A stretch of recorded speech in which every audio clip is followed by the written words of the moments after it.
Polícia Federal realiza operação investigando crimes de corrupção no IBAMA. Governo do Estado lança programa RN Alfabetizado. E no estúdio, uma entrevista com Antonino Pio, que é advogado trabalhista, e vai falar sobre a nova modalidade do trabalho intermitente e quais são os direitos do trabalhador. Esses são os destaques dessa terça-feira, dia 12 de setembro. O Feliz News está começando. A Polícia Federal deflagrou nesta terça-feira a Operação Kodama para reunir provas dos crimes de corrupção ativa, passiva e lavagem de dinheiro no IBAMA. A operação cumpriu 11 mandados de busca e apreensão aqui em Natal, em Goianinha, em Ceará-Mirim e Tibau do Sul. Confira na matéria. A coletiva de imprensa que detalhou os primeiros passos da Operação Kodama da Polícia Federal começou por volta das 10h30 da manhã desta terça-feira na Superintendência da PF em Natal. A ação, em parceria com o Ministério Público Federal, investiga crimes contra o meio ambiente cometidos pelo IBAMA no estado Potiguar. Estiveram presentes a procuradora do MPF, Clarisier Cavalcante, e dos delegados da Polícia Federal no Rio Grande do Norte, Oswaldo Scalese e Flávio Pinheiro. Anulação de auto de infração, de desembargo de atividade, restituição de bens apreendidos. No caso específico desse inquérito, são lagostas que foram restituídas, que somam de 3 empresas distintas, totalizam aproximadamente 8 toneladas. Decisões que afrontam a legislação e desconsiderando pareceres técnicos, em algumas delas sequer submetendo os documentos ao órgão técnico do próprio IBAMA.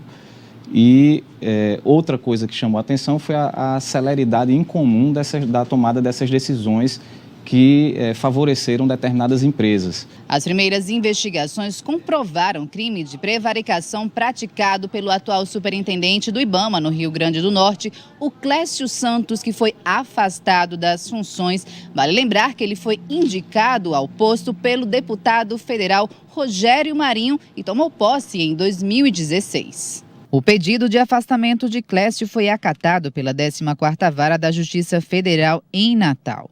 Neste primeiro momento, foram comprovados ao menos 10 condutas de favorecimento ilícito. Entre os beneficiados, há 3 empresas do ramo da pesca e um hotel em Tibau do Sul. Uma das empresas de pesca, por exemplo, não comprovou a origem de 8 toneladas de lagosta. Esse hotel localizado em Tibau do Sul, ele foi autuado pelo IBAMA no ano de 2011. O auto de infração foi julgado em primeira instância pelo próprio IBAMA, que manteve o auto de infração. E já na gestão do atual superintendente, ora afastado, a empresa apresentou documentos extemporaneamente, porque o recurso já havia sido apresentado, e o superintendente, nesse caso, no dia útil seguinte à apresentação desses documentos, ele anulou esse auto de infração desse hotel que está construído em uma área de preservação permanente. Os próximos passos da operação é comprovar se houve, de fato, crimes de corrupção com pagamentos de propina. A prevaricação, nós já temos materialidade suficiente que comprova que houve, ao menos, a prática de prevaricação reiterada. Mas é preciso analisar agora se esses atos de prevaricação, se na realidade eles se consubstanciam em atos de corrupção. Então, a gente vai verificar agora se houve o pagamento de vantagem indevida ou não para a prática dessas decisões. A Polícia Civil deflagrou na manhã dessa terça-feira uma operação para prender suspeitos de envolvimento com roubos de cargas.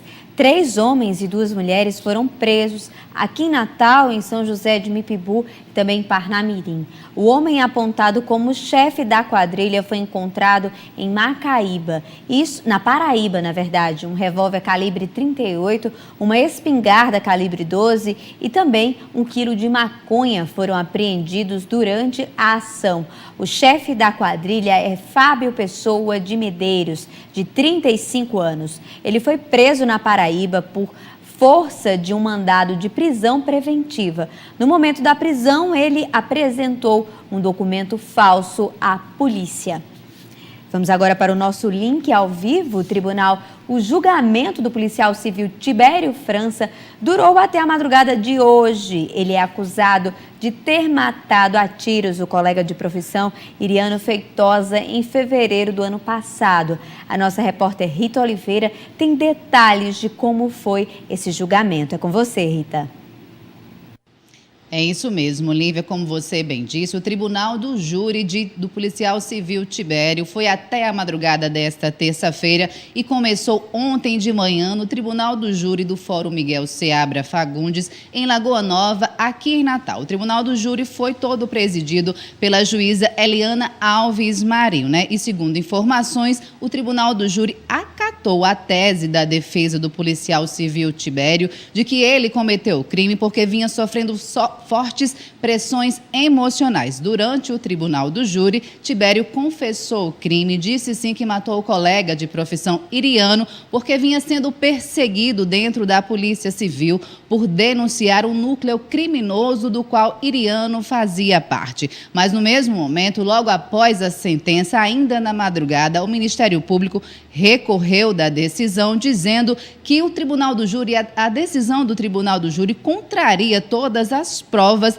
desse fato criminoso, né? E ainda, só para a gente lembrar um pouquinho desse caso, o policial civil Iriano foi assassinado no dia 3 de fevereiro do ano passado, quando estava com a mulher, a advogada Ana Paula Silva, lá na Avenida dos Chavantes, né? O policial civil Tibério chegou numa moto, atirou, que não deu chance de defesa e, por isso, o Ministério Público do Rio Grande do Norte pede a condenação dele pelos crimes de homicídio qualificado sem tentativa nenhuma de defesa por parte de Iriano e por tentativa de homicídio contra a advogada Ana Paula Silva. Ana Paula, que está presa, não condenada por este crime, mas pela participação de uma organização criminosa que envolve tráfico de drogas, uma operação que se chama Medellín. Lívia, volto com você.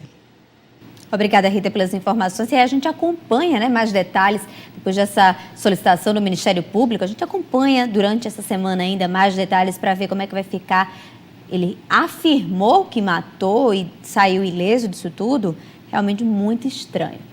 Vamos continuar agora com as notícias. Em 23 horas de funcionamento das câmeras pela STTU, sabe quantas multas foram aplicadas? 37 multas. A modalidade começou a funcionar desde domingo e foi considerado tranquilo, mas ontem, segunda-feira, esse dado mudou. Segundo a Secretaria, as infrações mais correntes foram as de carro estacionado sobre calçada, obstrução de garagens e também ultrapassagem proibida. E os motoristas devem ficar atentos para não serem multados. Só uma dica, né? Essas câmeras daí que estão servindo para multar deviam servir também como prova para a segurança. Seria tão bom para a população. E veja a seguir. Procon chega à sua terceira edição da Caravana e mais. Governo do Estado lança programa RN Alfabetizado. É depois do intervalo, a gente volta já.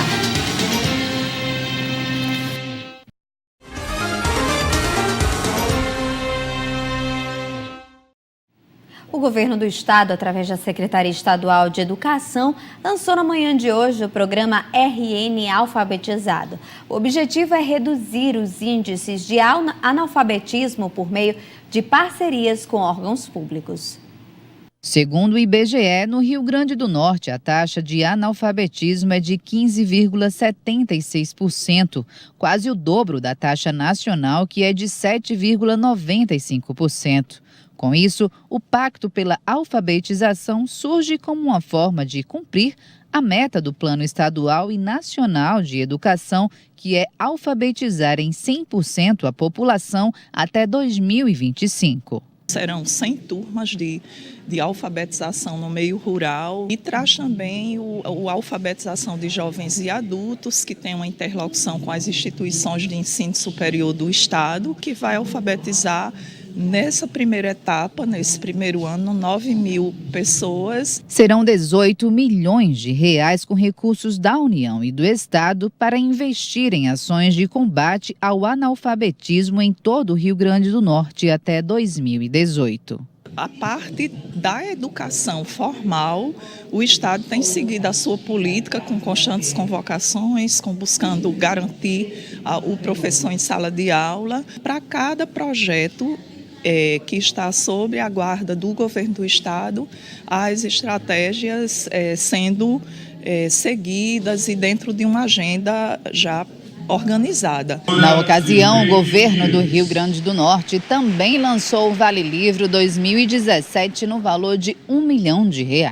O dinheiro é destinado às 610 escolas públicas do Rio Grande do Norte para aquisição de livros em feiras de livros de Natal e de Mossoró.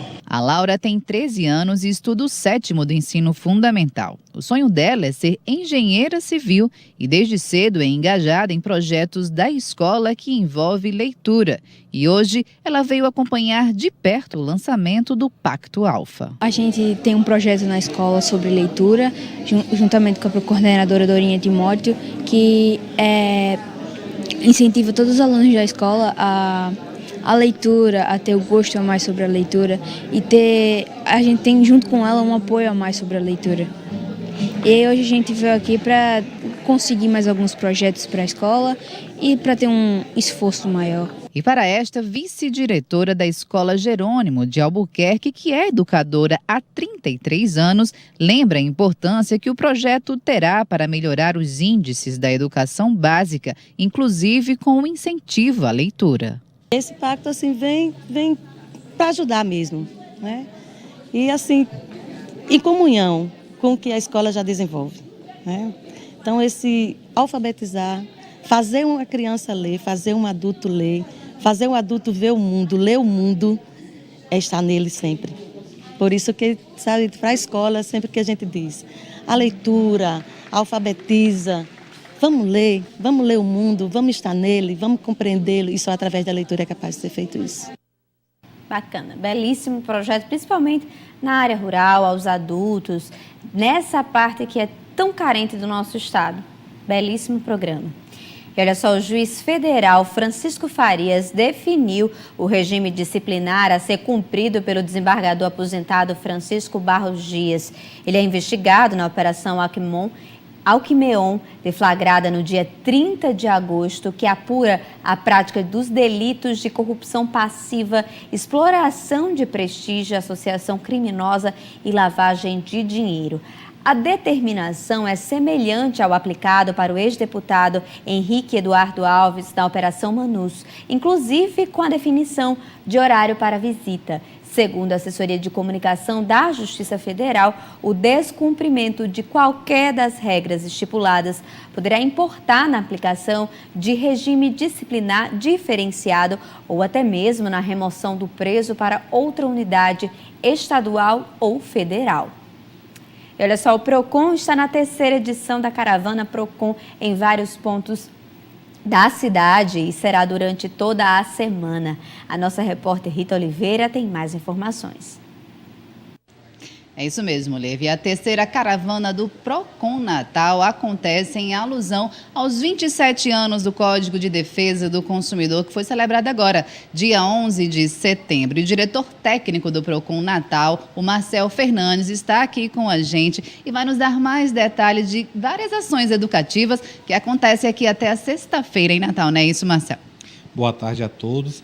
Em alusão ao aniversário do Código de Defesa do Consumidor, que completou 27 anos no dia 11 de setembro, o PROCON Natal está intensificando as fiscalizações nos estabelecimentos de forma educativa e também nós estamos fazendo a caravana nas 4 zonas da cidade, distribuindo material educativo para informar bem o consumidor dos seus direitos. Marcel, e quais são os tipos de direitos do consumidor que esses materiais educativos que estão sendo distribuídos abordam? Nós temos um tema de compras seguras, que orienta o consumidor ao entrar no estabelecimento, verificar a questão da precificação dos produtos, ver se o estabelecimento oferta a publicidade quanto às formas de pagamentos de forma clara, precisa, ostensiva e em língua portuguesa. Nós também orientamos a questão de viagens, overbooking, o que o consumidor deve fazer, questão de direito de arrependimento, cobrança devida, são alguns assuntos que estão abordados na cartilha. E os consumidores, eles estão sendo receptivos às orientações que o PROCON Natal está promovendo? Com certeza, o consumidor é o principal aliado do PROCON.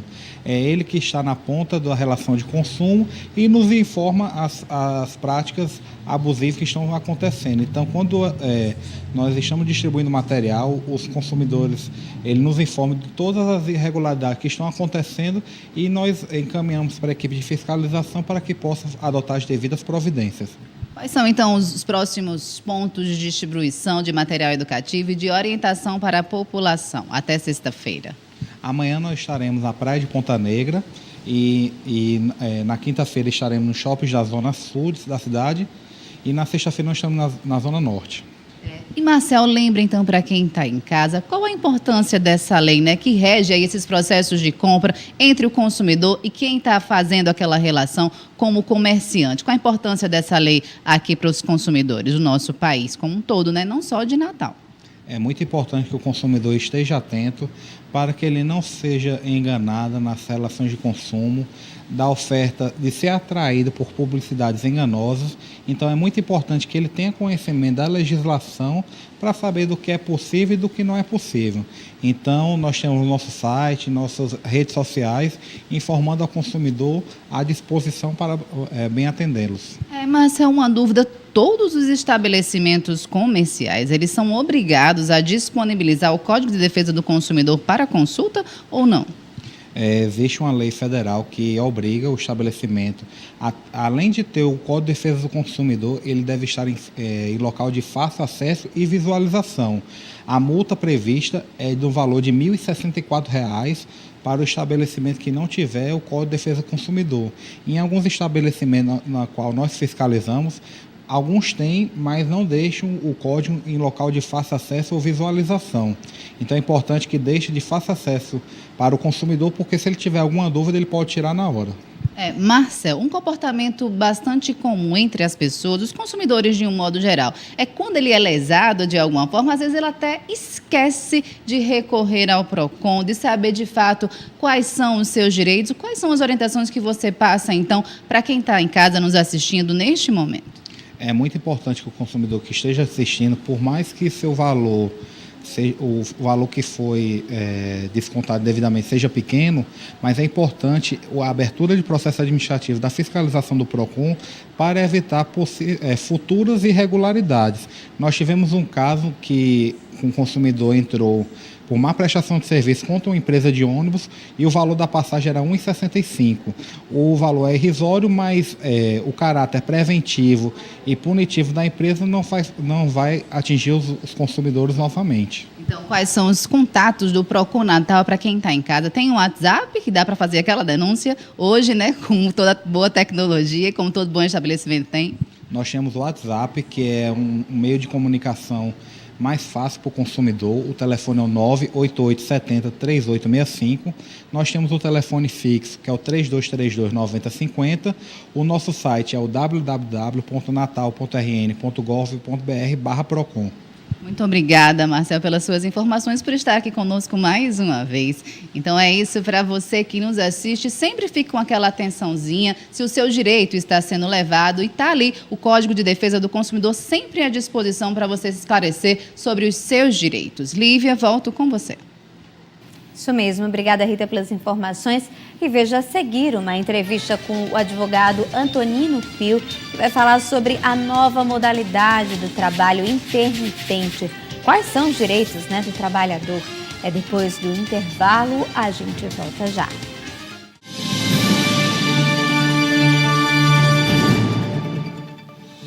O inquérito da Polícia Federal, concluído nesta segunda-feira, apresenta indícios da prática de crimes por parte do presidente Michel Temer e demais integrantes do grupo do PMDB da Câmara. Segundo nota divulgada nesta segunda-feira pela Polícia Federal. De acordo com as investigações, o grupo seria composto pelos ministros da Casa Civil, Eliseu Padilha, e também da Secretaria de Governo, Moreira Franco, além dos ex-ministros Gedel Vieira Lima e Henrique Eduardo Alves, do ex-presidente da Câmara, Eduardo Cunha. De acordo com a Polícia Federal, a cúpula do PMDB mantinha uma estrutura organizacional com o objetivo de obter, direta e indiretamente, vantagens indevidas em órgãos da administração pública direta e indireta. Ainda segundo o inquérito que será enviado ao Supremo Tribunal Federal, o grupo praticou os crimes de corrupção ativa, passiva, lavagem de dinheiro, fraude em licitação e evasão de divisas. Em nota, a Secretaria Especial de Comunicação da Presidência da República informou que Temer não participou e nem participa de nenhuma quadrilha. O presidente tampouco fez parte de qualquer estrutura com o objetivo de obter direta ou indiretamente vantagens indevidas em órgãos da administração pública. Temer ainda lamenta que as instituições tenham feito insinuações descabidas, com o intuito de tentar denegrir a honra e a imagem pública do então presidente. A reforma trabalhista sancionada pelo presidente Michel Temer no dia 13 de julho criou uma categoria de serviço que até então inexistia nas leis do trabalho, que é a do contrato intermitente. Para entender como será a aplicação, nós recebemos o advogado trabalhista Antonino Pio. Antonino, seja muito bem-vindo. Muito obrigado. Eu vou começar logo perguntando, né? As empresas, nesse caso, poderão contratar um funcionário para trabalhar e pagar apenas pelo período que ele prestou serviço, é isso? Isso mesmo. A reforma ela trouxe essa modalidade nova que não existia no direito do trabalho, que é o contrato intermitente. Então, as empresas vão poder contratar o empregado, ele vai ter carteira de trabalho assinada, ele vai ter um contrato de trabalho escrito, certo? Vão contratar ele e vão pagar ele de acordo com o valor da hora. Esse valor da hora, ele não pode ser menor do que o valor da hora de um salário mínimo ou o valor da hora de uma outro profissional que tenha na empresa que não seja intermitente, que seja fixo. Então, calcula-se o valor da hora, ele receberá por hora. Da medida que ele é utilizado, ele é chamado, ele recebe por essas horas ao término desse prestação de serviço. Se não chamado, não recebe. Dessa forma, né, nessa nova legislação, o empregado ele pode prestar serviço a outras empresas ou ele tem um direito de exclusividade? Não, ele pode, uma das ideias é exatamente essa, ele vai poder trabalhar diversas empresas, não há um limite quantitativo, a lei não trouxe isso, ele vai poder trabalhar diversas empresas prestando serviço, só não pode concomitantemente, mas trabalhou 2 horas para uma hoje de manhã, já pode agora 2 horas de tarde, 3 horas da tarde para outra empresa, à noite para outra, e assim vai durante a sua semana. Ele é convocado, ele fica sabendo que vai trabalhar, a empresa até 3 dias antes avisa ele, olha, vou lhe chamar, esse aviso pode ser por um WhatsApp, por um telefonema, um meio eficaz. Avisa que vai chamar, ele tem um dia para se recusar ou confirmar. Se ele for omisso, não responder, é entendido como recusa. Antonino, quanto aos direitos, na verdade, né, desse trabalhador, por exemplo, ele terá direito à carteira assinada, a férias, a 13º, como é que vai ser? Isso, ele vai receber ao final do trabalho, ele vai receber a hora dele de trabalho, acrescida do 13º proporcional a essa hora, as férias proporcionais a essa hora com ser 1/3, os outros adicionais, repouso semanal remunerado, tudo ele vai receber nesse final. E o empregador, no acumulado do que usar dessas horas do trabalhador no decorrer de um mês, no final do mês recolhe o INSS e o FGTS aos órgãos federais próprios, recolhe esse valor e apresenta o comprovante para o empregado. Esse contrato, né, o intermitente, ele define uma carga horária mínima de trabalho, ele vai ter, por exemplo, hoje são 8 horas, mas nessa modalidade existe uma carga horária? Bem, nessa modalidade a lei não trouxe uma definição de quantidade de hora mínima. Eu posso trabalhar 1 hora em um mês todo, então não há essa definição, mas ela também traz para a gente, baseado nas outras regras acumuladas da CLT e da Constituição Federal, que seria o limite máximo das 44 horas semanais. Mas aí o limite mínimo não há uma predisposição na lei. Pois é, e aquela pergunta que não quer calar, né? Esse novo modelo valerá para cargos específicos, como por exemplo para garçom ou para segurança, ou pode valer para todas as profissões? Não há uma limitação, aliás, existe uma limitação que é contra o aeronauta, esse não pode, mas as restas das profissões estão todas limitadas, todas ilimitadas, na verdade, pode ter sem nenhum problema. Presume-se que será mais utilizado em questão de bares, restaurantes com garçons, ASGs, pessoal que vai fazer serviço de cozinha, segurança, etc. Muito bem, pois Antonino, a gente agradece a sua presença, Antonino, que é advogado trabalhista, esteve aqui conosco conversando, explicando como é que vai ser essa nova modalidade de contrato de trabalho intermitente. Muito obrigada pela sua presença. Obrigado, à disposição. E olha só, a edição de hoje fica por aqui. Colabore nos enviando sugestões de pauta para o nosso contato no WhatsApp, que é o 987014724, ou através das nossas redes sociais. Corre agora, vai lá no Instagram, no Facebook pelo @TVFeliz. Até amanhã.